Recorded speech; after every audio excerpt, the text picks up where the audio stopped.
One reason to feel optimistic about the financial services sector growth in the coming years is the fact that we have a large mass of underbanked population.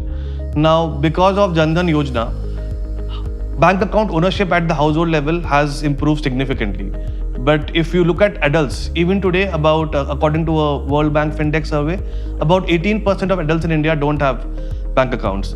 Now, even if they have bank accounts, the question is, are they using it effectively or not? So there is a big opportunity to target these traditionally underserved segments. The challenge is, how do you come up with either interfaces or technologies or ways to interact with this customer segment? That part, I don't think we have a good solution yet. Let's think about Google Pay. Google Pay is obviously easy to use for people like you and me. But does it really serve a tier 3 or a rural villager in India? I am not so sure.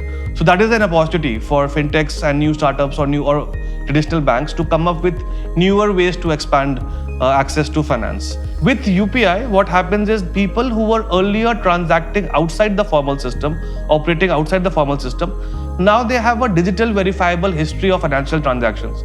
So I, as a bank or a fintech, can assess what is your monthly inflow, what is the monthly revenue in terms of the transactions that you're doing on a month-to-month basis. That gives me a peek into your ability to repay and consequently your ability to borrow. We have not covered all possible technologies that is changing the financial services sector, but I'll mention some other important technologies. Artificial intelligence is obviously one of them. Blockchain technology is changing how financial institutions share and record transaction data, including lending. There is an increased move towards decentralized finance, which means disintermediation and lower role for banks going forward in future.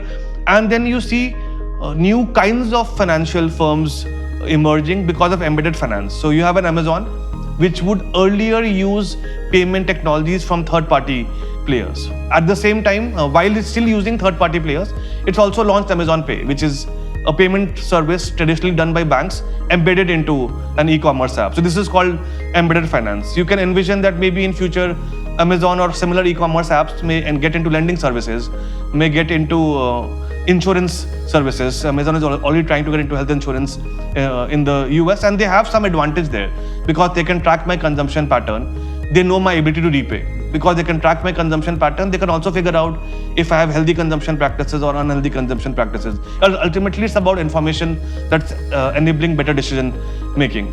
Overall, the cost of acquiring and serving customers will go down, will continue to go down, and access to finance will increase. And I think that should by and large do a lot of good around the world.